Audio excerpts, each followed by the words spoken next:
आगे बढ़ते हैं और इस वक्त हमारे साथ मार्केट एक्सपर्ट एलकेपी सिक्योरिटीज से रूपक डे जुड़ चुके हैं। हाय रूपक, गुड मॉर्निंग, स्वागत है आपका आज के बाजार में। मैं तृप्ति बात कर रही हूँ और सबसे पहले जानना चाहेंगे आज का मार्केट सेटअप, क्योंकि साल के आखिरी दिन हम कारोबार कर रहे हैं। किस तरह का सेटअप आप देख रहे हैं? कल के सेशन में हमने देखा निफ्टी की फ्लैट क्लोजिंग यहाँ पर हुई, वहीं बैंक निफ्टी ने अच्छे रनअप्स यहाँ पर दिखाए हैं। आज के लिए कौन से लेवल अहम होंगे निफ्टी और बैंक निफ्टी में? गुड मॉर्निंग तृप्ति। तो मुझे लगता है कल निफ्टी ने एक ब्रेकडाउन दिया है 21 ईएमए के नीचे, तो स्लाइटली नेगेटिव सेंटिमेंट है। आरएसआई भी बेयरिश क्रॉसओवर में है। बट देखिए तो एक पैटर्न था, फॉलिंग वेज पैटर्न, उस पैटर्न के ऊपर सपोर्ट लिया। तो हो सकता है कि निफ्टी आज 25,900 के ऊपर सपोर्ट लेके एक रिकवरी दे, तो एक रिकवरी एक्सपेक्ट कर सकते हैं ड्यूरिंग द डे। बट वो रिकवरी मुझे लगता है लिमिटेड होगा, क्योंकि साल का लास्ट डे है, तो बहुत ज्यादा कुछ एक्सपेक्टेशन नहीं है। डेटा भी खास कुछ नहीं है इस हफ्ते में। आज फेड मीटिंग मिनट्स है, बट बहुत बड़ा डेटा ऐसा खास कुछ नहीं है कोई जो इम्पैक्ट कर सकता है। तो overall sideways to slightly positive expectation Nifty से। और बैंक निफ्टी की बात करें तो बैंक निफ्टी 59,200 के ऊपर सस्टेन करता है, तो एक सिग्निफिकेंट रैली दिखा सकता है। बैंक निफ्टी स्ट्रेंथ दिख रहा है बैंक निफ्टी में। जो फॉलिंग वेज था, फॉलिंग वेज के ऊपर एक सपोर्ट लिया था और वहीं से एक रिकवरी आया। बुलिश एनगल्फिंग पैटर्न भी दिख रहा है बैंक निफ्टी का चार्ट पे। तो मुझे लगता है बैंक निफ्टी एक बार 59,200 के ऊपर सस्टेन करता है तो सिग्निफिकेंट रैली टुवर्ड्स 59,500 और हायर लेवल्स के लिए जा सकता है ऊपर। नीचे सपोर्ट हो जाएगा 59,000 का। इंडेक्स पर अपने लेवल्स बता दिए हैं आप। एक साइडवेज देख रहे हैं निफ्टी में और बैंक निफ्टी में भी आपने अच्छे रनअप्स यहाँ पर बताए कि आज के सेशन में भी थोड़ा सा तेज़ी आप बैंक निफ्टी में देख सकते हैं। चलिए आगे बढ़ते हैं, स्टॉक स्पेसिफिक चर्चा कर लेते हैं। रूपक, आज स्टील सेक्टर को लेकर अब एक खबर है। सरकार ने स्टील प्रोडक्ट के इम्पोर्ट पर सेफ गार्ड ड्यूटी यहाँ पर लगा दी है। 3 साल के लिए ये ड्यूटी लगाई है। पहले साल में 12%, दूसरे साल में 11.5% और तीसरे साल में 11% की सेफ गार्ड ड्यूटी लगेगी। चीन, वियतनाम, नेपाल से इंपोर्ट होने वाले प्रोडक्ट पर ये ड्यूटी लगाई जाएगी, जिसके चलते आज थोड़ा पॉजिटिव इम्पैक्ट हम देख सकते हैं। कल के सेशन में भी हमने देखा मेटल शेयर्स ही यहाँ पर अच्छा करते हुए नजर आए। हिंद कॉपर में अच्छी तेजी थी, लगातार हिंद कॉपर यहाँ पर टॉप पर बना हुआ है। जिस तरह से कॉपर और चांदी की कीमतें रिकॉर्ड स्तर पर है, तो उसकी वजह से कल के सेशन में भी हमने 8% तक का उछाल यहाँ पर देखा। SAIL, Nalco, JSW steel, NMDC, Jindal steel यहाँ पर अच्छी तेजी नजर आई। आप इस खबर को किस तरह से देख रहे हैं और कितना इम्पैक्ट आज हम मेटल शेयरों पर देख सकते हैं? कोई आपकी प्रेफरेंस होगी मेटल शेयरों में जहां आप कॉल बनते हुए देख रहे हैं आज के लिए? जी बिल्कुल। ये जो न्यूज़ है ये कंप्लीटली एक पॉजिटिव न्यूज़ के तौर पे काम करेगा। ऑलरेडी मेटल स्टॉक्स इनफैक्ट पहले तो नॉन फेरस मेटल में सिग्निफिकेंट रैली था, अभी फेरस मेटल में भी रैली दिखा रहा है। मोस्टली रैली दिख रहा है, स्ट्रेंथ दिख रहा है टाटा स्टील, सेल जैसे स्टॉक्स में। तो मुझे लगता है शॉर्ट टर्म में भी सेंटिमेंट पॉजिटिव रहेगा। तो टाटा स्टील की बात करें तो सिग्निफिकेंट एक ब्रेकआउट आया। और डिस्क्लेमर के तौर पे बताना चाहूंगा, ये हमने अपने क्लाइंट को भी रिकमेंड किया। और मुझे लगता है यहाँ से एक सिग्निफिकेंट रैली टुवर्ड्स 185 187 तक जा सकता है। नीचे फिलहाल एक स्टॉप लॉस लगाना होगा 170 का, तो 170 का स्टॉप लॉस से बाय किया जा सकता है स्टॉक को, टाटा स्टील को, फॉर अ टारगेट ऑफ 187। ठीक है, टाटा स्टील यहाँ पर आपकी पसंद है। 170 का एसएल आपने लगाने की राय दी है, तो टाटा स्टील पर अपनी नज़र ज़रूर बनाकर रखिए और आज देखना होगा कितना इम्पैक्ट हमें आज के सेशन में दिखता हुआ नज़र आता है। चलिए आगे बढ़ते हैं और अब दूसरी खबर का रुख करते हैं। तो राइट्स को लेकर यहाँ पर खबर है।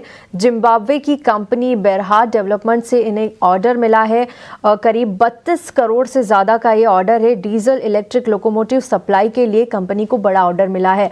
राइट्स को आप किस तरह से देख रहे हैं? कल के सेशन में 3% से ज्यादा की गिरावट यहां पर देखने को मिली। पॉजिटिव खबर है कंपनी के लिए, कितना इम्पैक्ट आज दिख सकता है?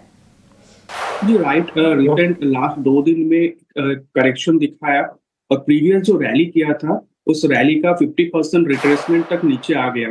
तो अभी फिलहाल 237 का सस्टेन बेसिस पे सपोर्ट है। 237 के ऊपर अगर सस्टेन करता है तो एक रिकवरी आ सकता है स्टॉक के अंदर और स्टॉक वापस एक बार 250 की तरफ जा सकता है। तो फिलहाल अगर 240 के ऊपर सस्टेन करता है तो 235 का स्टॉप लॉस से बाई किया जा सकता है for a target of 250 and higher levels. RITES पर आपने अपना आउटलुक दिया। रूपक, आप हमारे साथ बने रहिए। अब आगे बढ़ते हैं। रूपक हमारे साथ बने हुए हैं। खबरों वाले शेयर्स पर हम चर्चा कर रहे हैं और अगला शेयर जो हमारा है वो है भारत फोर्ज। रूपक, यहाँ पर भारत फोर्ज ने रक्षा मंत्रालय के साथ करार किया है CQB कार्बाइन की सप्लाई के लिए 1662 करोड़ का डिफेंस मिनिस्ट्री की तरफ से कंपनी को ऑर्डर मिला है। कल के सेशन में हल्की फुल्की तेजी यहाँ पर नजर आई, लेकिन करीब 1 साल के ऊपरी स्तर के ऊपरी पहुंचता हुआ कारोबार करता हुआ दिख रहा है। 12% के रिटर्न इसने 1 साल में दिए हैं। भारत फोर्ज को आप किस तरह से देख रहे हैं, और एक बार पूरे डिफेंस सेक्टर पर अपनी राय रखिए, क्योंकि बजट के बेहद करीब है हम यहाँ से। तो मुझे लगता है कि पर्टिकुलरली भारत फोर्ज की बात करें तो ये स्टॉक कंटिन्यूसली अप ट्रेंड में है, high top high bottom formation में है और चार्ट बहुत बढ़िया है। यहाँ से 100 पॉइंट और ऊपर जाना चाहिए, 1550 तक जाना चाहिए और नीचे एक स्टॉप लॉस मेंटेन करके चलना होगा वो 1420 पे। तो 1420 जब तक नहीं टूट रहा है तब तक सेंटिमेंट पॉजिटिव रहना चाहिए। और बाकी डिफेंस काउंटर की बात करें तो डिफेंस काउंटर मुझे बहुत अच्छा नहीं लग रहा है इस लेवल पे। हाँ, हो सकता है, हालांकि डिफेंस में स्पेंडिंग बढ़ाने की उम्मीद में स्टॉक में सिग्निफिकेंट रैली आ सकता है शॉर्ट टर्म में इन जनवरी। और बट शिपिंग काउंटर्स जो है, जो शिप बिल्डर शिपयार्ड कंपनीज में है, उसका बहुत सारी कंपनीज में मुझे बाइंग दिख रहा है। तो JREC जैसे स्टॉक्स में बाइंग रह सकता है, लेकिन HAL थोड़ा लैग कर रहा है। HAL जैसा स्टॉक, HALB ये थोड़ा लैग करते हुए दिखाई दे रहा है। तो मिक्स व्यू रहेगा डिफेंस स्टॉक्स में, स्टॉक स्पेसिफिक जाना बेहतर रहेगा। ठीक है, डिफेंस सेक्टर पे मिक्स व्यू, लेकिन शिपिंग काउंटर यहाँ पर आपको बेहतर लग रहे हैं। GRSC पर आपने अपना पॉजिटिव आउटलुक दिया। आगे बढ़ते हैं। ओरिएंट टेक को लेकर पॉजिटिव खबर है। कंपनी बोनस शेयर जारी करेगी, 1 पर 10 शेयर जारी करेगी और इसकी जो रिकॉर्ड डेट है वो 5 जनवरी तय की है। इस खबर के चलते कल के सेशन में 19% से ज़्यादा का उछाल हमने इस स्टॉक में देखा है और 1 महीने के ऊपरी स्तर पर कारोबार करता हुआ फिलहाल दिख रहा है शेयर। ओरिएंट टेक पर क्या राय होगी आपकी, किस तरह से आप इसे रीड करते हैं, और इस खबर के बाद क्या आज के सेशन में भी इतनी बड़ी रैली दिखेगी स्टॉक पर? स्टॉक में डेफिनेटली एक पॉजिटिव न्यूज के चलते एक सिग्निफिकेंट रैली आया था कल का सत्रों में। बट स्टॉक का चार्ट थोड़ा रिस्की लगता है मुझे, क्योंकि इससे पहले भी अक्टूबर में ऐसा हुआ था। 1 October, 2 towards the first week of October एक सिग्निफिकेंट रैली दिखाया था और उसके बाद पूरा रैली फिजल आउट हो गया था और पूरा जो रैली दिया था वो नेगेटिव हो गया था। तो मुझे लगता है थोड़ा रिस्की है। स्टॉप पोजीशन बनाते हैं कोई तो उसमें स्टॉप लॉस डाल के बनाना चाहिए। 370 का स्टॉप लॉस होना चाहिए। उसके स्टॉप लॉस से होल्ड कर सकते हो या बाय कर सकते हो। अपसाइड में 440 तक जा सकता है। 440 तक के लेवल्स आपको ओरिएंट टेक में दिख सकते हैं, लेकिन जो एसएल आपको बताया है उसे ज़रूर मेंटेन करके रखिए।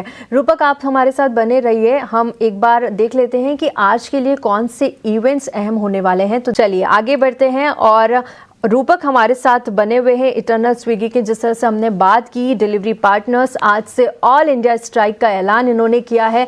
कितना इम्पैक्ट आज हम शेयर पर देखेंगे? रूपक, कल के सेशन में भी हमने देखा इटर्नल की जो सब्सिडरी है ब्लिंकिट, उनके CFO के रिजाइन की खबर थी, जिसके चलते शेयर में भारी गिरावट कल के सेशन में देखने को मिली। स्विगी भी करीब 4% तक टूटता हुआ नजर आया। किस तरह का इम्पैक्ट इस खबर के बाद यहाँ पर आज इटर्नल और स्विगी में दिख सकता है?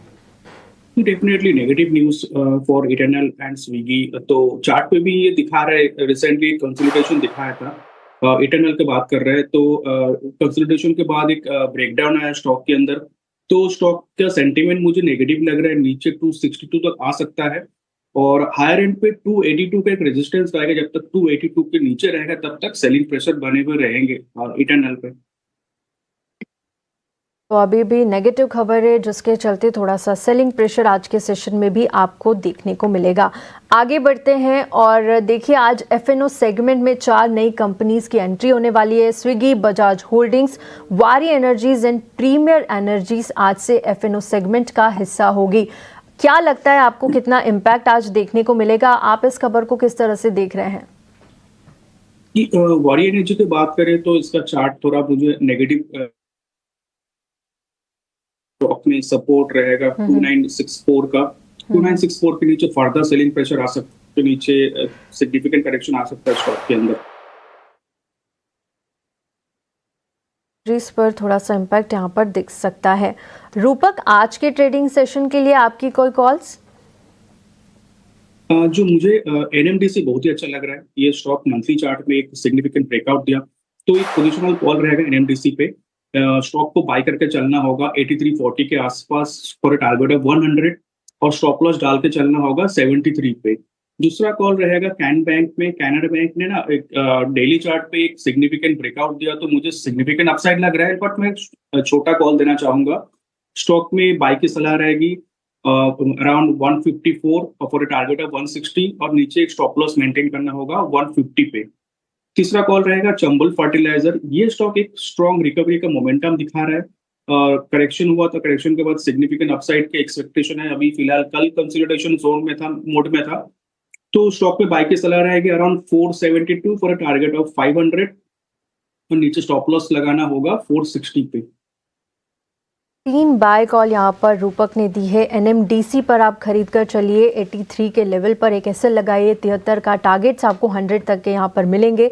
चंबल फर्टिलाइजर पर भी खरीदारी की राय है। 472 के लेवल पर, करंट लेवल पर आप खरीदारी कर सकते हैं। एक एसएल लगाइए 460 का, टारगेट्स 500 तक के आपको यहाँ पर दिखते हुए नजर आएंगे। वहीं कैनरा बैंक पर भी खरीदारी की राय, 153 के लेवल पर आप खरीदारी करिए। एक एसएल लगाइए 150 का, और टारगेट 160 तक के यहाँ पर मिल सकते हैं। तो आज के लिए एनएमडीसी, चंबल फर्टिलाइजर और कैनरा बैंक को अपनी रडार पर रखिए। लेवल्स लगातार हमारी स्क्रीन पर फ्लैश हो रहे हैं, उन लेवल्स का ध्यान रखिए।